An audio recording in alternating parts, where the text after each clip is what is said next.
Awesome. All right, guys, welcome back. We're not sure what order this is going in, but this may be the first of the cabin series here. We are in the mountains of Norway, Lillehammer. Norway, home of the 1994 Olympics, where Norway took home 24 gold medals, and I can't remember how many bronze and silver, but they did very well. Gold's all that matters. Hello. Silver and gold have I none, but such as I. All right. You could probably hear some people in the background having a great time. But before we introduce our guest and jump into the meat of this show, Kurt, do you mind making a few announcements for us very quickly? Yes, we'd like to give thanks for our sponsors that keep us going here. If you're watching on YouTube, you can see we have all these colored cables here. They were made by Merino Customs. You can get some custom cables for yourself too by visiting them on Instagram or at merinocustoms.net. And if you use the code Convo10, you can get 10% off of your purchase. Also, MicRentals.com, our friends over there have everything that you need for recording mics and production and everything. And you can use the promo code Convo15 to get 15% off of that. 15% off in this economy. That's top-notch savings right there. Every dollar counts. For all your merchandise needs, you can head over to the Convo, www.theconvokc.com. We've got some hoodies, hats, crew necks, t-shirts, coffee cups, and all that good stuff. But our guest here today is and has been one of my favorite preachers. He's been coming through our church for over 20 years, so that would put me back under 10 years old when he first started coming around. And I can remember every time we'd see his name come up, we just knew that we were going to have a good time. We were going to laugh. We were going to be fed spiritually, but we were going to have a good time. And that is Pastor Gøran Andreassen from Pastors Livets Tabernacle in Oslo, Norway. Has some daughter works, I believe, in Drammen and Fredrikstad. Okay, could you say that? I'm not very good at this language. Okay, let me say it as it sounds in Norwegian. Fredrikstad, and Asker, and Drammen, Åmli, and Stavanger. Wow, you got a lot of daughter works. That is. And a lot of daughters. But we'll get to that. A lot of working daughters and daughter works. So congrats to you. Listen, if you haven't already, we're asking you to please follow us, like, and subscribe on Instagram, YouTube, and Facebook. And let's get to it, Colton. Let's go. Welcome to the Convo with Kurt and Colton, where we talk about music, life, and reality. I'm Kurt. And I'm Colton. And this is the Convo.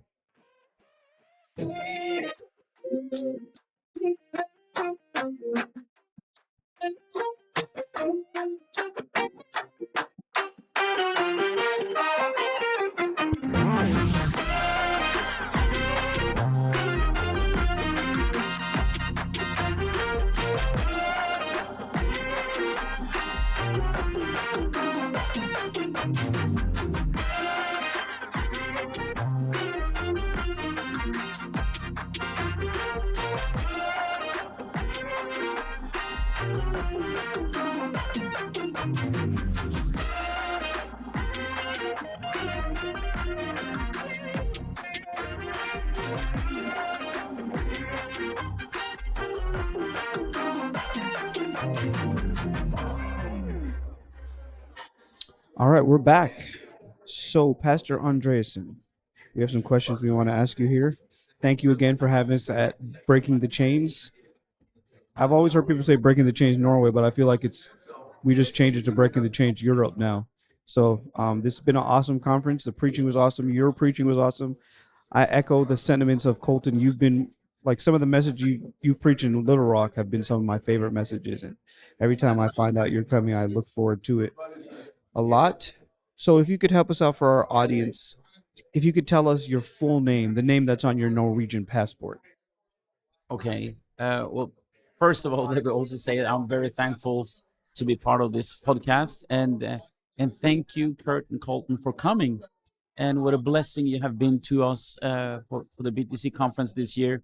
And most of all, not most of all, but especially, I told you earlier today that I'm so happy that both of you went skiing with me today. Oh, yeah. That was a treat beyond this world. I'm going to cherish that memory forever. And to see you just killing those slopes down there, Colton. Yeah, Colton is doing good. Yes, and we will say both of you are doing well. You were a bad man on the slopes, too. You were How long have you been skiing? About 5 months. I can tell. You need to work on your skiing. No, I grew up skiing, but no, that was a treat, and you both of you have been such a blessing to us. Well, my name, as it is in the passport, and as it sounds in my language, is Leif Gøran Andreassen. Oh, really? Yeah. What's the first part?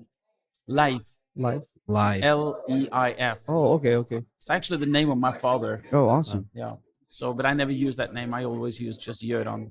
That's most of my people in my church they don't even know that my name is Leif Gøran. But that's If they listen to this podcast, They're gonna know now. this breaking news.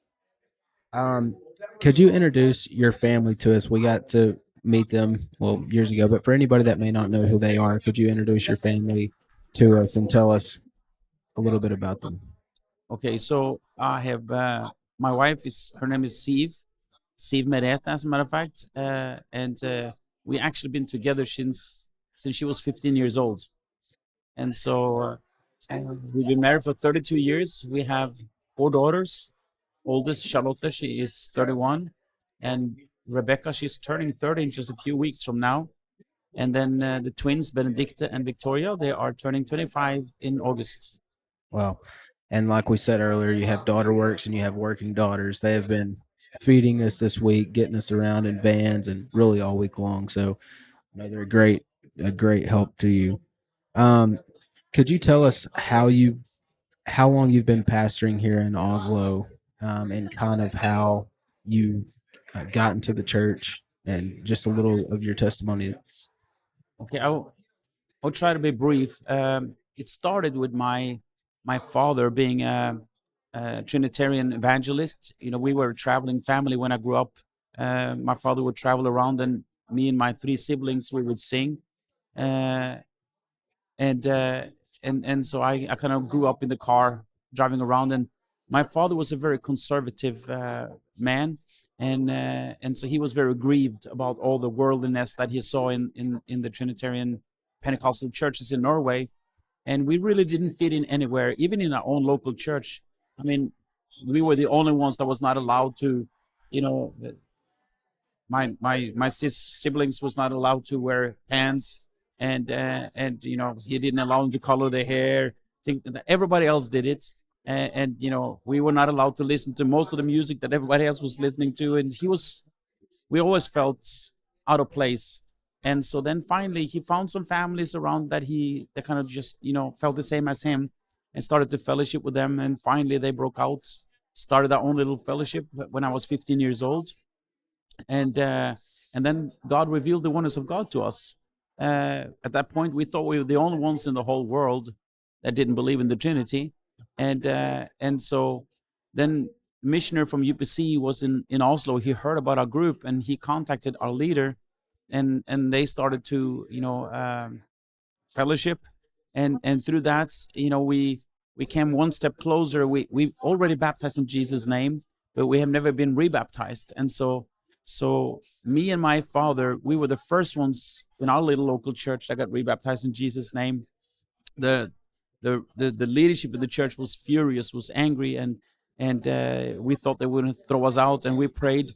And make a long story short, God started to reveal for the rest of the leadership and the rest of the church, and the whole church ended up being converted and rebaptized in Jesus' name. And we were kind of the laughing stock of our community. Every church, almost I felt every church in Norway, they knew about us and this crazy cult that was rebaptizing people in Jesus' name. And so my father, he loved it. He loved this truth, and he loved holiness. And he unfortunately passed away very young. But it was through that process that I got in contact with missionary Tilly, and I started to work with him. I was assisting him, assistant pastor for several years, until he went back from the mission field in 2003, and then I was voted in as the head pastor in what was then called the First United Pentecostal Church of Oslo, and so that's how it started. I've been pastoring there since 2003. And you made a connection with our church, First Pentecostal Church in North Little Rock, early on, and I've heard a story about the first time that you preached for us, or you were invited to preach. Would you mind sharing? I that? was literally going to ask the same Really? thing. This is my favorite I story. know it's so good. Well, it was actually the same year, 2003, that Bishop Holmes came to Norway. He was coming for a vacation, and he met missionary Tilly in camp at camp meeting. And when he heard he was going to Norway, put him in contact with me, and so he called me and asked me to take him around in Oslo, and which I did. And it was just something that clicked between me and Bishop. And I remember I took him to the church, and we ended up laying 1 hour on the floor, weeping and crying and praying together. And I didn't know who he was. I had no idea about his church. I just thought it was just another pastor coming through. and uh, and so he gave me his card and said, if you ever come to America, you have to come and see us. And I said, sure. And so next time I was there, this was in 2004. I was with missionary Tilly, and so he called him and set up a meeting on a Tuesday prayer meeting. And so I drove up. I had no ID. And so when I pulled up in front of the church, I looked at the address, looked at the church, looked at the address again just to make sure, and I looked at the church, and I felt like I wanted to vomit. I was just like, take me home to mama, please. What have I got myself into? I've never ever preached for a church like that, and I was so nervous. And I remember I asked Bishop, I said, so how long do you want me to preach? And he didn't answer that, but he said, well, just look at it as the beginning of a long-time relationship, he said, and there you have your answer. So I made sure I didn't preach too long in that service. Well, that's not the story I was thinking of. Okay. So I heard a story that you came to camp meeting, and you were staying at maybe the Hampton Inn in Lakewood Village. You being from Europe, like we've seen it this week. Europeans and Americans think very differently. So of course you were coming to preach, and I guess I heard that, I don't know if you were coming to preach or you were just coming to service. I heard that no one arranged a ride with you, and you walked to church from the hotel. Is that true? Yeah, that is true. That is true. And then you preached that night? I think so. That is funny for you, but to me, I mean, Yeah. it was No, I know. Around. Yeah. Well, at our church, we won't even walk to our cars. We have shuttles in the parking lot Yeah. because nobody wants to walk from their car to inside. I have videos on my phone when I'm videoing when people are picking me up on those, and I show to people here, they're like, they can't believe it. There's like people walking to church here, and it's just it's it's just whatever. what you do. Yeah, they put on their galoshes and they just walk. like it. We don't do that. Yeah, well, give a shout out to Bishop Holmes, and anyone that knows him knows it's not a strange thing for him to lay in prayer for an hour. It's like that's a short work for him. So like, I mean, sure, for me and Colton both, like his prayer life has been such a inspiration to us. And I tell you what, from that very first moment I met him in 2003, he's became my hero, my role model, and my mentor. And even more than that, I will even go as far to say that I feel like he's more like almost a father to me. Yeah. that's awesome. Can't find anybody better than Bishop Holmes. So can you tell us a little bit about, so obviously the reason we're here in Norway is not to just hang out in the mountains and go skiing and podcasting, but we've just had an incredible conference. I would put it up there with anything that I've ever attended as far as the worship was incredible, the word every night, which you preached a phenomenal message, faith over fear. And then Brother Joel Urshan, who is also going to be on this podcast, preached. This was the 10th year anniversary. Can you tell us how this conference started, what milestone we achieved on this 10th year, and then what it will look like going forward? Yeah, it started 10 years ago. It was a desire in me and also in the church to have a conference. After we always have a month of prayer in January, fasting and prayer, and we wanted to end that month of fasting and prayer with a conference where we were, would break chains, in the spirit, and kind of just end the month of prayer with a bang, kind of. And so that first year we already had Kevin Howard coming, and I think it was David Bounds, the brother to Aaron Bounds, because I've been on a mission trip with him, so I knew him, so we invited him to come. And I remember that first year, he was going to come, and then his plane got stuck in Canada, and it was this blizzard, and so he couldn't come on that first night. And so he called me. Let me think now. I think it was about 10 or 11 o'clock at night on Thursday, and he was going to preach on that Friday. And we had the conference starting, and I didn't have a preacher for Friday. So I called my good friend, Brother Robinette. He was in Austria at the time. And I said, I need you to be on the plane tomorrow morning to come to Oslo.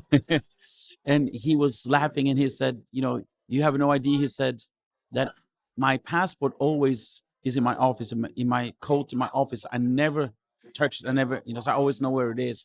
And for those of you that know Robinette, he's extremely organized. And he said, for some reason, the Holy Ghost told me to bring my passport with me home from my office. He said, I'm on the train right now, and I have my passport with me. And so this is the reason. He said, I'm coming. And so 6 o'clock in the morning, this was like 11 o'clock at night. 6 o'clock in the morning, he was already on the plane to Oslo, and we had an incredible first conference. So that was 10 years ago. And then, other churches started to tag along. They heard about it, and they started to share this vision and this dream of breaking chains and spiritual chains. And so locally in Norway, more churches started to join, and then other churches from the Nordics started to join. And now on this 10-year anniversary, we had 501 in attendance on Saturday. It's the largest apostolic meeting that has been in Norway ever in the history. And so that says, of course, a lot about Norway, but also says something about this meeting. And next year we have taken a huge leap of faith, and we have rented a hall that seats 700 people, just a few minutes away from the church, which is a huge both expense and step of faith. But we really believe that this is a necessary step. There's no more room in our church, and you saw it when you were there. So we believe that Breaking the Chains is not anymore just a local event for our church, but this is something, a needed conference for Europe, we feel. And yeah. Understand. Would you be open to having more visitors from the States at this conference next year? Because we were talking in the airfare actually to Norway. It was actually surprisingly affordable compared to conferences that most people are already flying to. So being able to go to a conference in Norway is an incredible experience to see. I know nestled up in Arkansas, I wasn't even aware that there was as big of a presence of youth groups in Europe. So for young people maybe that want to experience something else, I mean, I would highly recommend. Yeah, me too. Breaking the Chains was absolutely incredible. So you guys are, of course, welcoming any apostolics that would love, or whoever, I guess. Of course, we welcome every apostolic, preferably young unmarried men, but because your daughters are all single, right? Is that right? All of my 4 daughters is single. Yes, we really, and I think, like you said, Colton, at this time of year in Norway, it's the flights are really cheap, especially at this time. And not only that, but the Norwegian kroner has been so weak for it's been weak in the last few years. I remember just 10 years ago, the dollars was like twice as expensive as it is now. So it's affordable not only to fly, but to stay and to live. To eat and things like that. I don't think it's that expensive anymore. That's what I was going to say. Like, we're here skiing. We're having a great time. If you wanted to make a vacation out of it, maybe go hit the slopes. Maybe us 3 could look at opening up a ski school.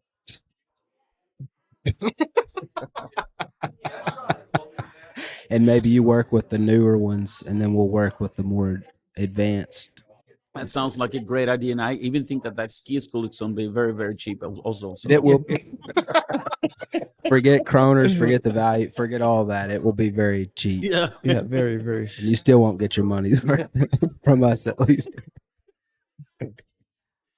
So I met a lady from Vienna, from which is Vienna, Austria. Austria. Yeah. So I met a lady from Vienna. I met several people from Paris. I met someone from Rome. You know, Europe is really represented here. UK. UK, yeah. Europe's really represented here. How many nationalities are represented? Do you know offhand how many nations are represented at BTC? Well, European nationalities, you mean? So it's, I would just have to think out loud. You have Norway, Sweden, Denmark, uh, and you have Belgium, you have France, you have Germany, Italy, you have England, uh, Holland. So at least nine. I think there's more, but at least nine European countries. Then of course we had a family from Colombia coming, and it was incredible. It's someone that had heard about a conference. It was actually the mother lived in the States, and she went to Colombia to bring her daughter uh, and granddaughter from Colombia. She flew from the States to Colombia to bring her daughter and granddaughter to Oslo, and then she flying back to Colombia and then go back to the States to be part of the conference. So that was incredible. Wow, that's awesome. That is unbelievable. So we're looking for young men between the ages of 25 and 35. Perfect. And their names are Charlotte, Yes. Rebecca, Yeah. Victoria, Victoria, Benedicta. and Benedicta. I know all their names. 2 of them are twins. Yeah. They're gonna kill me when they hear this podcast. Yeah, they are. Hopefully they listen. Okay, so could you tell us about when you first started preaching? So I know you were going around singing for everyone, but at what point did you say, maybe I should bring the word as well, not just the worship? I think it was somebody that advised me. I think you better stick to preaching. I think I started to preach. I started to preach when I was maybe 17, 18 years old. And I struggled for quite a while because from when I was 15 when I kind of gave my life completely to God. Even though I grew up in a Christian family, but it was that when I was 15, that's when we broke out and I became a part of this new movement, and everything was so exciting. Uh, and and I was so hungry for God. So it was obvious to everybody around me. Everybody was telling me, "Oh, you're going to be a preacher. God's going to use you so mightily," because they saw God's hand in my life. And so I struggled for many years with the thought that I thought there was this calling that I felt was because other people have told me. And so I really felt that God, you need to speak to me. I was afraid there was other people that had put that calling on me. And so it took years until I recognized that, yes, God had called me to preach. But I think it was around 18. Yeah. Wow.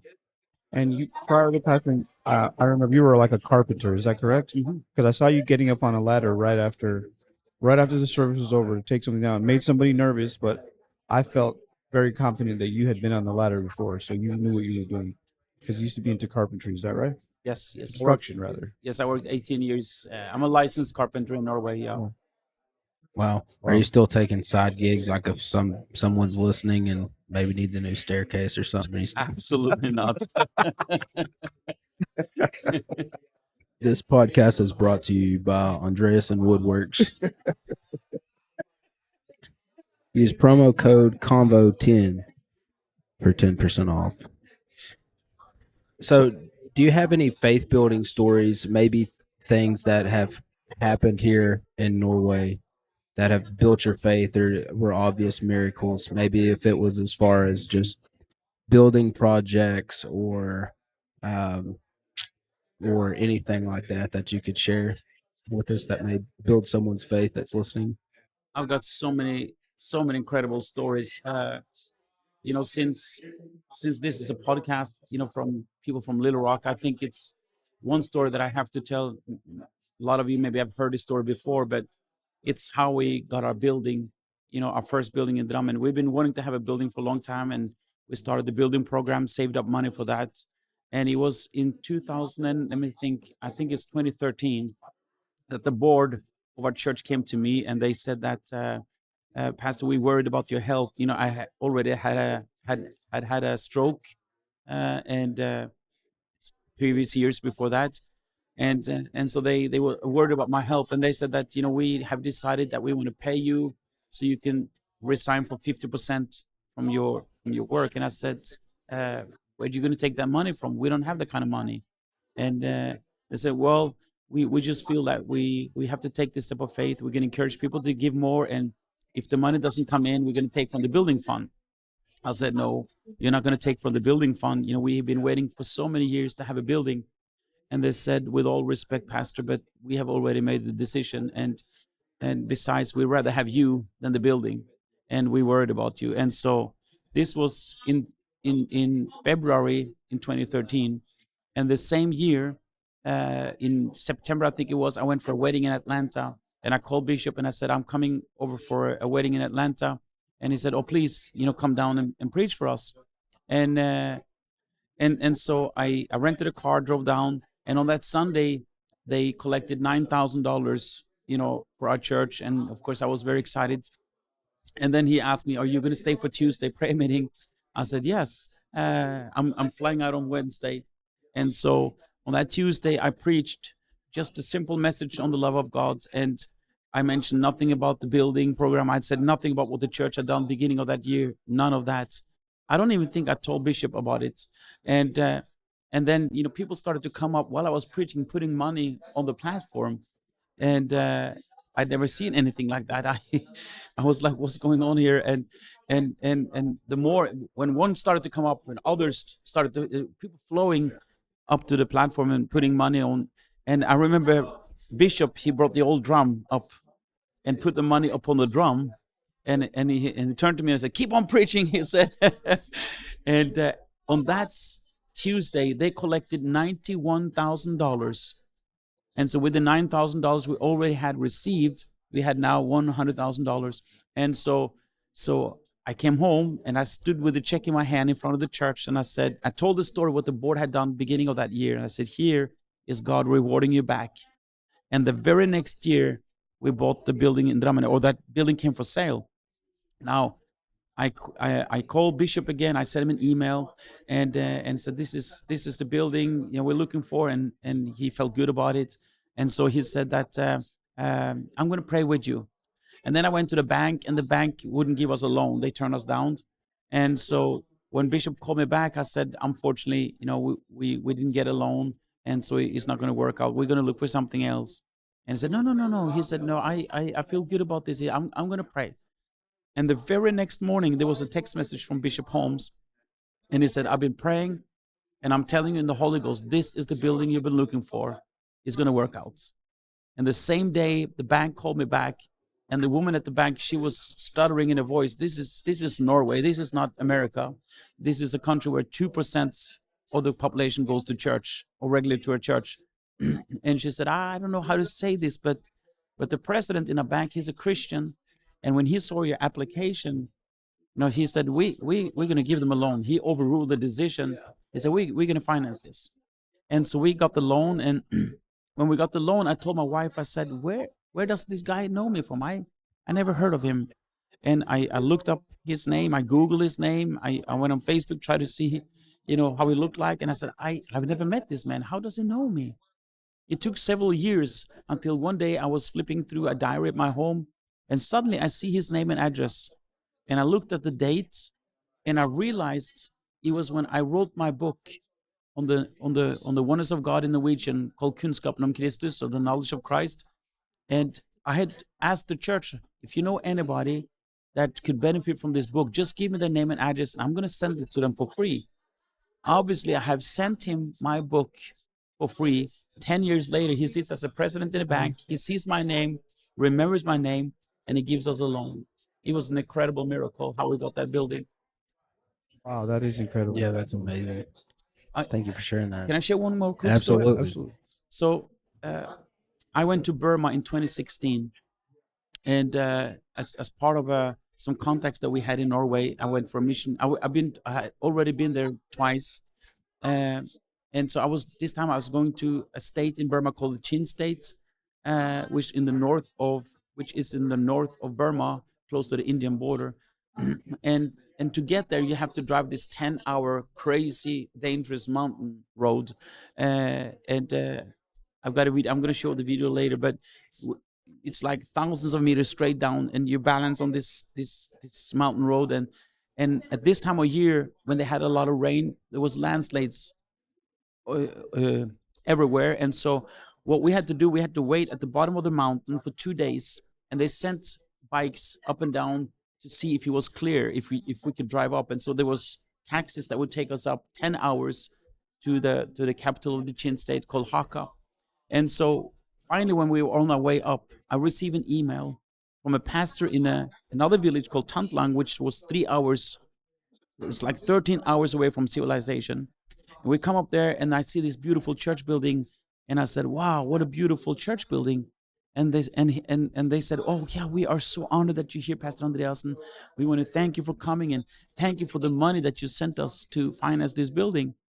And I said, "What are you talking about?" I said, "We have not sent you any money. I'm so sorry, but I think you're mistaking me for someone else. But I'm very happy to be here." And he said, "No, no, no. You're the pastor from Oslo, right?" I said, "Yes, I'm a pastor from Oslo, but yeah, from the UPC church there in Oslo." I said, "Yes, that's me. And your name is Andreas." And I said, "That's me." And so, but you sent us money 10 years ago. I said, "I didn't know anybody from Burma 10 years ago." Then they started to tell the story, and suddenly I realized that 10 years before I came, I had received an email from a pastor, and I didn't even know that he was apostolic one, as far as I can remember.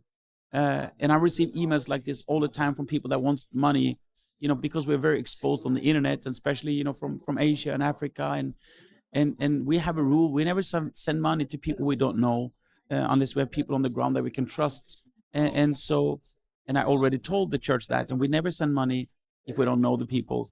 But something about that email, because the church floor had collapsed during a church service, and so a lot of people got injured, and one woman died. And so the pastor, he was held responsible. He was about to go to jail. In desperation, he sends out emails to all over the Western world for help and support. And so I was one of those that received that email. And so I gathered the board in that church, and I said, "Listen," I said, "I don't know who this guy. There's something that touched me about this story. I just wanted to read the email, and let's pray about it." I said, "If they scam us, it's on them. But let's just pray about it at least. And if we do it, then God will honor our faith." And so we did a fundraising. We sent money away, and then I forgot all about it 10 years later because of some other contacts I had. I didn't even know it was Burma. I'm driving 13 hours away from civilization, ending up preaching for that church that we gave money to. Is that incredible? That is unbelievable. That is awesome. Maybe I need to start responding to those emails that I get. Yeah, that's absolutely incredible. What are some tips that you would give? Maybe it's a missionary coming over to start a work in Europe, or maybe it's someone here in Europe that is starting a work. What are some tips and advice that you would give? Maybe a new pastor here. Well, if there's a missionary coming to start work in Europe, I would definitely advise them to, of course, learn the culture, try to adapt into the culture, try to work with locals, if there are locals there, and I think that's working with the locals and have local people involved in it. It's going to be a key factor to have any growth and success. Even though we are very, very similar to America, it's still a lot of difference. Even between the countries in Europe, there's different cultures, and so I think that's probably one of the major things is to seriously, learn about the culture, tap into the culture, and yeah. Then of course there's all the other spiritual stuff that it's the same everywhere when you start a work and start a church, of course. Yeah. I had a question here that I wanted to ask. I was going to ask, other than preaching, which you're very good at, what other things are you good at? Skiing. Yeah, you are Skiing, incredible at You're a good skiing. skier. Like you were going down you disappeared from us because we were on I actually went up to the red slopes, and you went over to do something a lot more exciting than that. So I know you said you've been skiing for 5 months, but I know your ski suit was about 20 years old. So did you just buy that for Halloween, or what were you using that for 15 to 20 years ago? This conversation is Were you on the Olympic team in 1994? No, as I said, I've been skiing since I was a kid. I love skiing. I really enjoy skiing. No, I think preaching is what I live for. That's what I love. And all the other stuff I just do to survive. Right. Yeah. Like skiing. Yeah, like skiing. I don't make money of that. Just to live. No, I understand. Where can people find you online? Well, we have our Levis Tabernacle page, of course, on Facebook, where we stream, and I have a daily devotion on Facebook, where I post like a written devotion every day, every morning, Monday till Friday. I don't do it Saturday and Sunday, but Monday till Friday, and it's called Daily Devotion with Pastor Andreassen, I think. So that's the two main thing. I don't think we have that much on YouTube. I don't know. I have to ask my church people. And of course, Breaking the Change is on Instagram for sure, and probably Facebook too. Yes. Yeah. Yes, it is. And I really recommend listening to this two sermons of Joel Orson. This And yours as well. Very incredible. Faith over fear. You know, we sang "Fear is not my future," and I told you today while we were on the ski slope, headed up to my death, that fear is not my future, but the hospital is. As far as future plans and goals, I know we talked about the conference. Do you have any other plans in the work, or what is your goal? Is it more daughter works? Is it investing in more ministers to go out, or what do you see your ministry going to?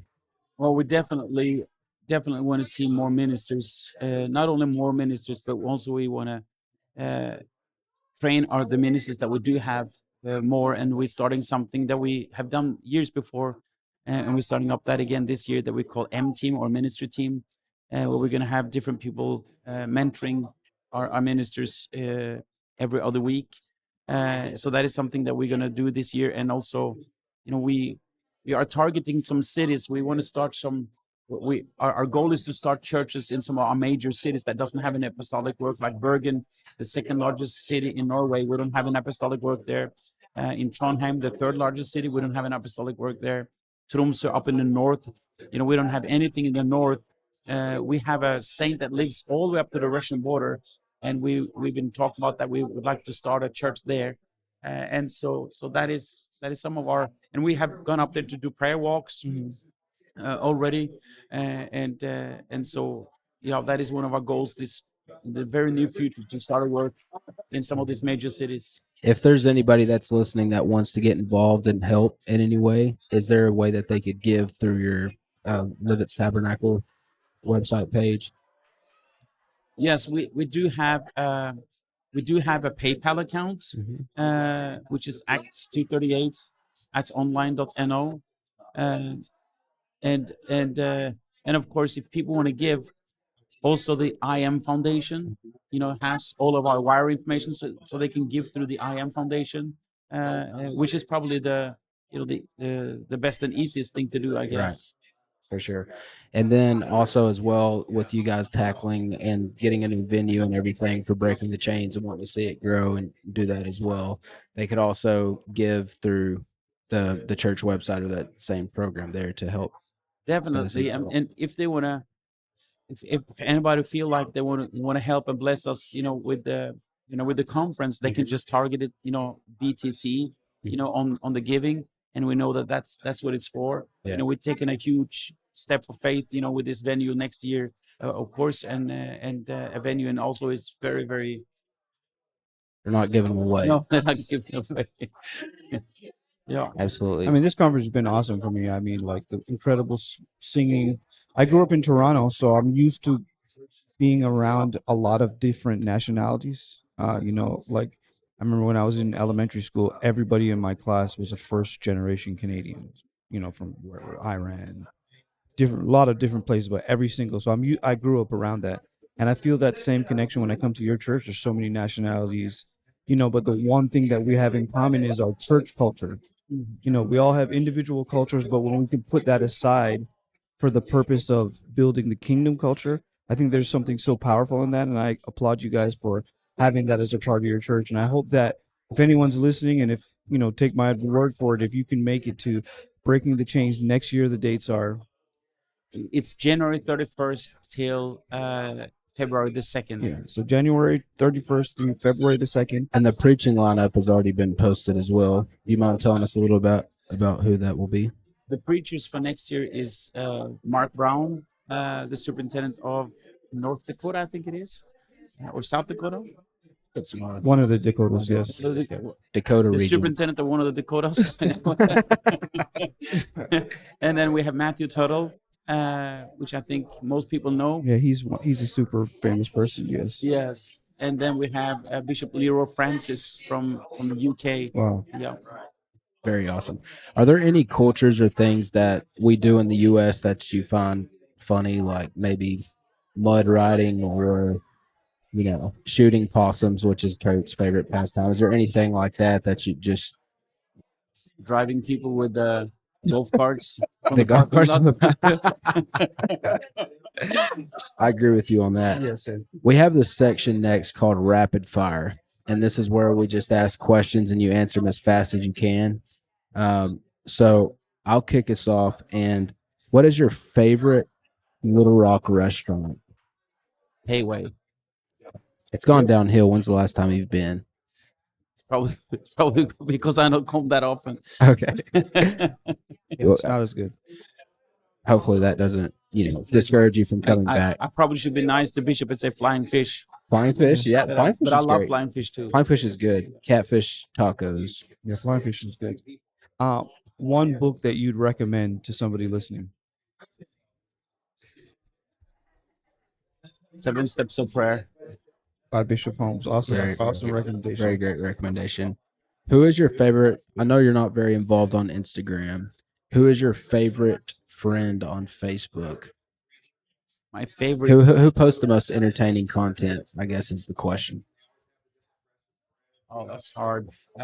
Besides myself. Well, if I should read something that makes me laugh, it's the wife of Kevin Howard, Pamela Howard. That would make me laugh. But no, I don't know.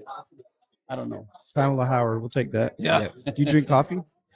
Yes. What's your favorite coffee drink? Well, my favorite coffee drink is from Espresso House, which is our Norwegian kind of just chain. Starbucks. Yeah. Starbucks chain. Yeah. What's it called? Espresso House. So What's the drink called? Just a coffee? Just I always just have black coffee. Oh, Yeah. okay. That's very similar to our other guest that we just had, Pastor Joel Urshan. Yeah. So me and Kurt are about to start drinking Just black coffee. just black coffee. Favorite place you have traveled?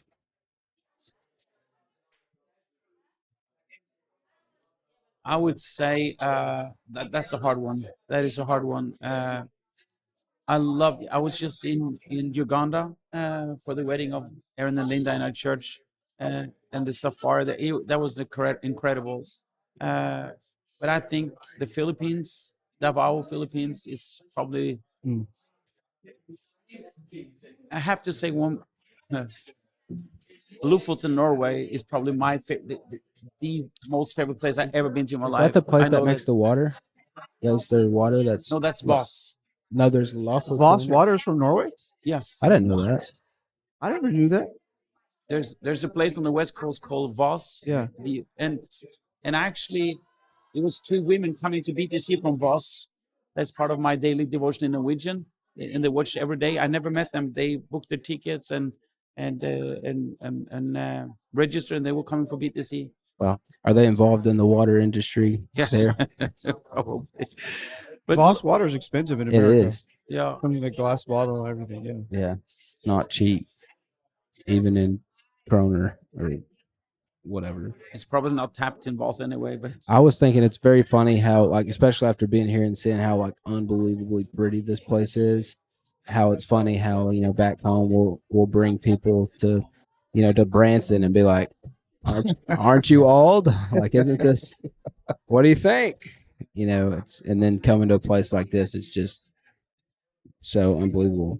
Which we just want to say thanks for being not only on our podcast, but hosting us here this week. Everything has been top notch. Yes. Like, this was some of the best weeks of my life because it's been 2 weeks. So from the conference to this whole thing, you and your whole family have been great hosts, and we just want to say thanks so much for the experience that you guys facilitated this week. We should get the girls to come over and introduce themselves. They won't know why we're doing it. We're really tell trying their to get name them. and age. Yeah.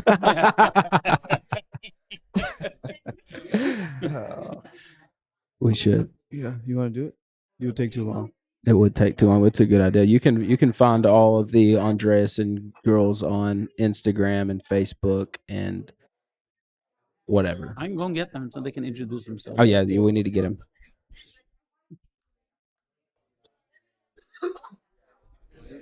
Benedict Victoria.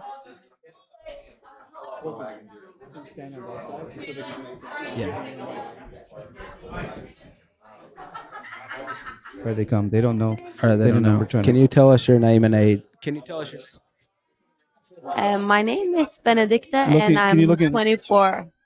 This is her twin sister. Victoria, and I'm 24. Hopefully Yes. you're also. Both 24? Wow. What's y'all's birthday? Birthday 26th of August. 26th of August. No way. Well, tell us your name and age, please. I'm Charlotte, and my date of birth is 30th of November. How old are you? What? I'm 31 years young. Yay! Yeah. What's your name and age? My name is Rebecca, and I am born the 23rd of February. Yeah. February birthdays. Yeah, that's right. I'm February as well. Birthdays rock. We just wanted to introduce. He wanted to introduce his daughters. He really loves you guys, so he just wanted to introduce you to the podcast. We love you guys. They're big fans of Yeah, this. they're all single, so that was the point of that. They still don't know. They still don't know. So hit them up in their DMs. Well, I'm gonna drop their Instagrams. When they talk, you'll see their Instagram. No, you need to message him first. Message pastor. Yeah, Mr. Pastor first. Make sure he approves. Have of your you. pastor call their pastor, and then You're probably not improved. I mean, not approved. approved. Yeah, not approved.